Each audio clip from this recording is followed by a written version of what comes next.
I'm at the beach. It's Good Friday, very wet Good Friday. But the plan for today is to go around the beach, observe the sand, observe the waves. It's just an hour after high tide, so there should be a lot of stuff around. Driftwood, we got there. Take some videos, take some photos, maybe find some sea glass and some shells if we're lucky, to observe the conditions pirates like Captain Sausage would have lived in, you know, the sand, the sea. That is his home. That is where he's going to receive most of his stains. It's not such a lovely day because of the rain, but hopefully after today I'll have a bit of a clearer mind and be ready to continue working on my Final Image project. And you're coming along with me. Enjoy.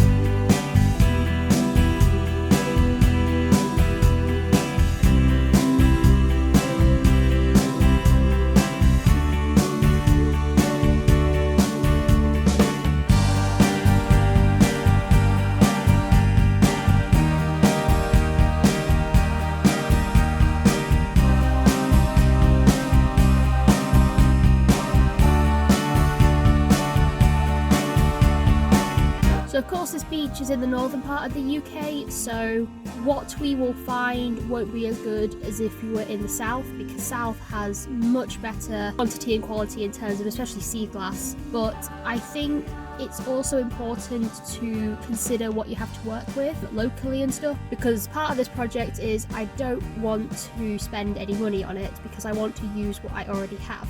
And of course, technically, I have spent money on fuel to get here. If I were to go to somewhere like Devon, which is a long way away, I would have to spend a significant amount of money. So sourcing locally it reduces travel costs, but it also reduces postage. Of course, I'm not buying anything. Just to be able to look around and see everything as well. Just going into the shop and having a look to see what there is just as beneficial, even if you're not buying anything. You know, I did this when I was doing my object brief. We went into this shop called Banana Leaf, which has so many like handmade things, but it had a whole section on shells and the sea. Partially it reinforced my love for the sea and my love for the coast, and how lucky I am that this is a 30-minute drive away. You know, I didn't need to go anywhere fancy. I didn't need to do anything fancy.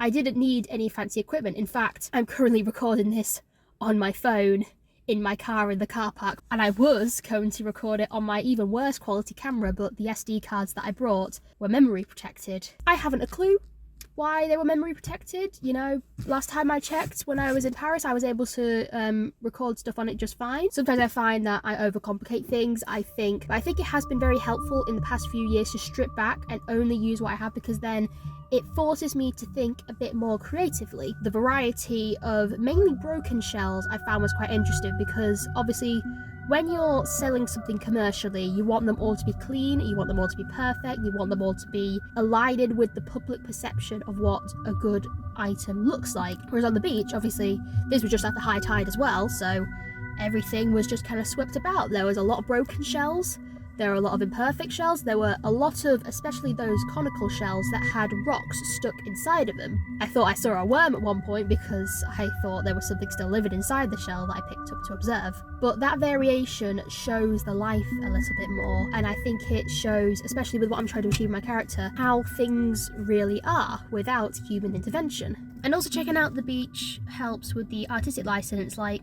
would a pirate realistically embroider a shell or a pattern or sew shells themselves onto their coat? Probably not. The thing is, despite doing all this research about historical accuracy in pirates and what pop culture gets wrong, it's also important, I think, to acknowledge that pop culture isn't a documentary. Pop culture is art, and art is interpretation, and just because it's not completely correct doesn't mean that we shouldn't do it. So at the moment I'm looking at various artists that make collages out of things they find on the beach. Would a pirate do that? Probably not, because why have shells when you could have gold? But at the same time, in the interest of being creative and trying new ideas, I think it's good to try stuff that wouldn't completely be accurate, because if we were completely accurate, It would be a museum display. It wouldn't be a character, because that's what sausage is. Sausage is a character made by the creator Sausage in order to play on a server where there's about 30 other creators who are also playing as pirates. It's a roleplay game, which I am taking a bit more seriously than others would, because I am focusing my final major project around this roleplay game. But I think it's also fun to enhance the work in ways that would not have made sense at the time, just because it's interesting. We have these possibilities now, like everything was hand sewn, everything was tied together. Now we have machines and we have limitless access to resources, you know. And even though it is a performance art in the way that I would like to recreate the conditions, that doesn't mean I have to stick exactly to what the history books say, because the history books also get a lot of things wrong. Some guy decided he didn't want to put this part in his book, he didn't put it in, and then as part of history was lost forever because this guy just didn't like it. Who wrote the books? Who published the books?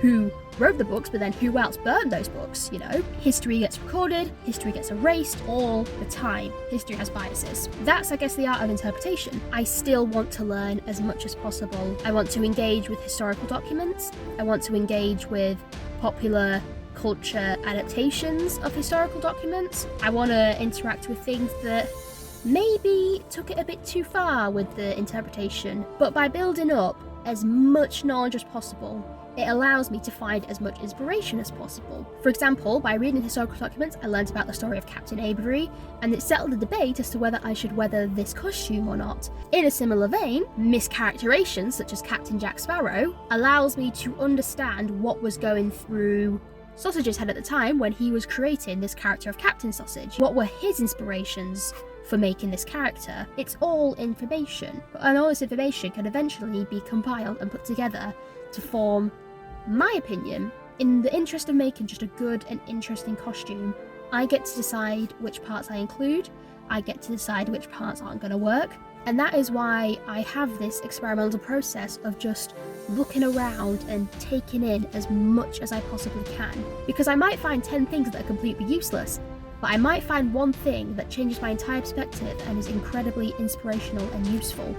And that is the part that I'm after. I won't find it without researching as much as possible, every little detail I possibly can, until all of the best things come to the surface and I can choose which ones I want to include and have the best quality project.